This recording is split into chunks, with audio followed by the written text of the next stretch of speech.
Golden Freddy, a seemingly unexplainable anomaly. Only, there's been a character for the past 9 years that explains Golden Freddy perfectly. And it's been hiding in plain sight the whole time. And once you see it, you can't unsee it. And I think they were never meant to be looked at separately. But before I go down the rabbit hole, what the heck even is a Lefty? Well, Lefty is a black bear rockstar animatronic with a twitchy appearance. And most importantly, Lefty is $5! But under that smug bear look, Lefty is secretly a fusion between the puppet and the Lefty suit, as seen on the official Lefty Funko, as well as the rare screen that you can get in Pizzeria Sim where you can see the puppet's arm through Lefty's casing.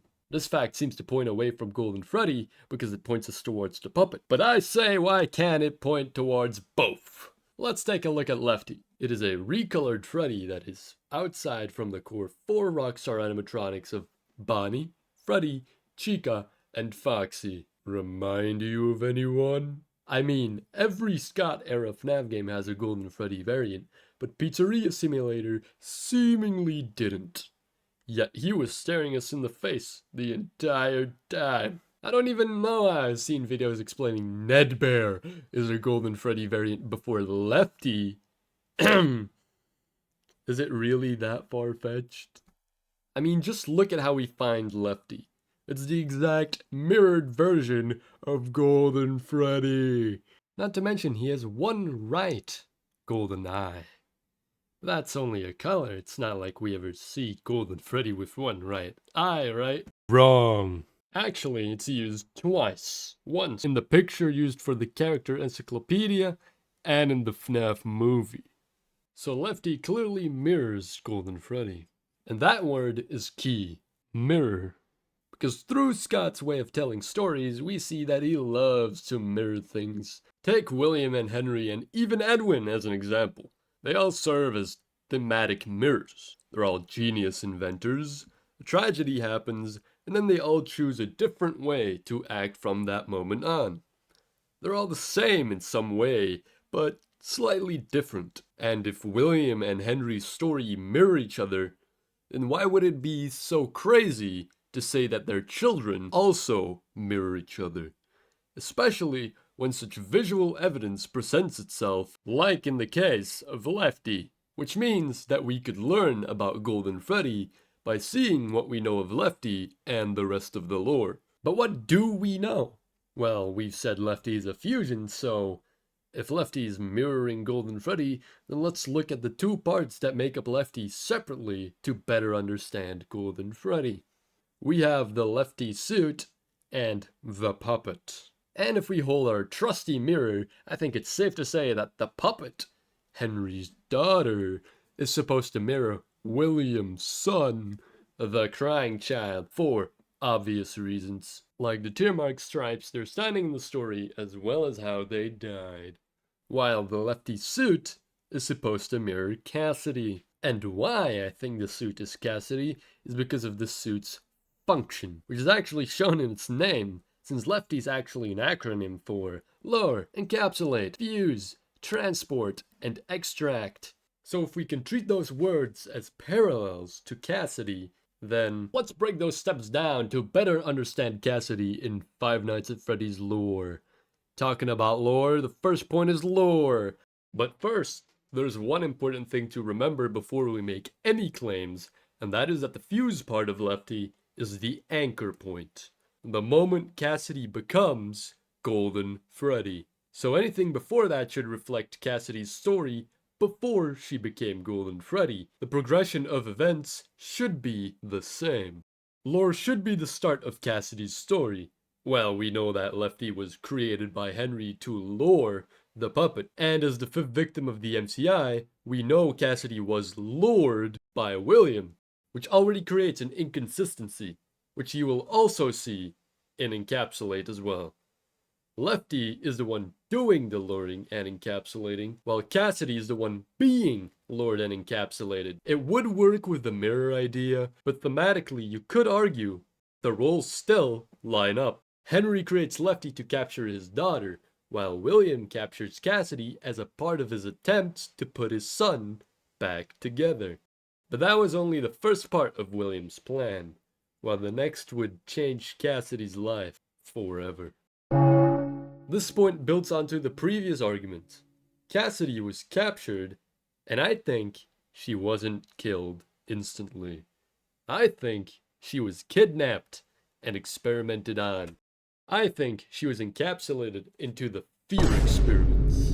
And if you don't believe in the fear experiments, you could still argue that encapsulate means the moment Cassidy was spring-locked and encapsulated within the Golden Freddy suit. So get dunked on! But why was she experimented on? Why was she getting put inside the Golden Freddy suit?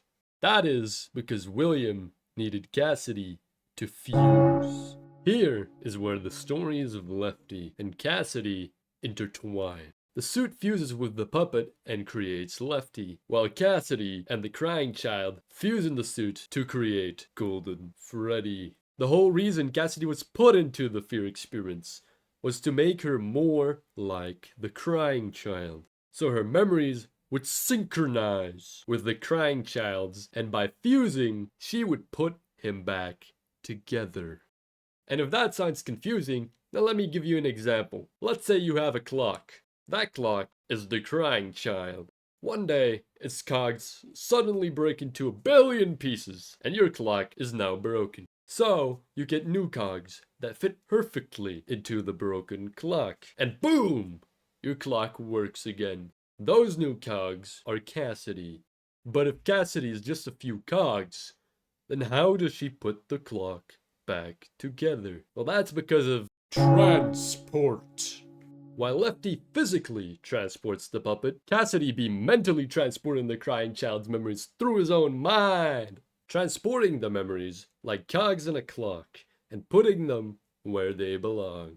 This is what I think FNAF World is all about. Cassidy mentally transporting, also known as guiding, the crying child to find his memories. Just like she's also trying to do in the survival logbook, trying to make the crying child remember. But what is this all leading to? It's like FNAF World says, you were made for one thing. But what is that thing? Cassidy and Lefty were formed to only achieve one goal. Put their respective souls to rest. Lefty freeing Charlotte, and Cassidy freeing the crying child. William formed Cassidy to be a catalyst to free him, like Henry formed Lefty to do that for his child. The mirror is completed. What do you see? But what if we're taking it too metaphorically? What if the Lefty suit does not just mirror Cassidy? What if the Lefty suit is Cassidy? I knew that Lefty was a Golden Freddy variant, but while researching a bit more for this video while I was writing, I stumbled upon Lefty's UCN voice lines. And they present a pretty interesting theory. Shh. I've been looking for you, and now I will never let you go. I'm so glad that I found you. Let me make room for you. And it's not necessarily that this means, oh my god, Lefty is Golden Freddy, because they just said they were the one looking for him, and they were the one that found him. No, it could implicate that, but they could also just mean within Ultimate Custom Night. But I find it so interesting because the puppet says, I don't hate you, but you need to stay out of my way. Which feels very contradictory to what Lefty says. The puppet doesn't seem to have that same personal hatred toward William. And the puppet doesn't want William in her way. But Lefty? I've been looking for you. He actively says he's been looking for William. And he sounds a lot more personal. A lot more vengeful. So, if the puppet is the only spirit that's inside Lefty, then why does Lefty not only contradict the puppet, but overall sounds like someone else? Maybe there really is another spirit involved. Maybe It's Cassidy. Or it's Andrew. And the reason that Lefty is $5 is because he's the 5th victim of the FCI, oh my god! Anyway, I'd love to hear your thoughts about this as well as any other point in this entire video in the comments below. And like Golden Freddy says to William, I have one more thing to say, and that is... Bye.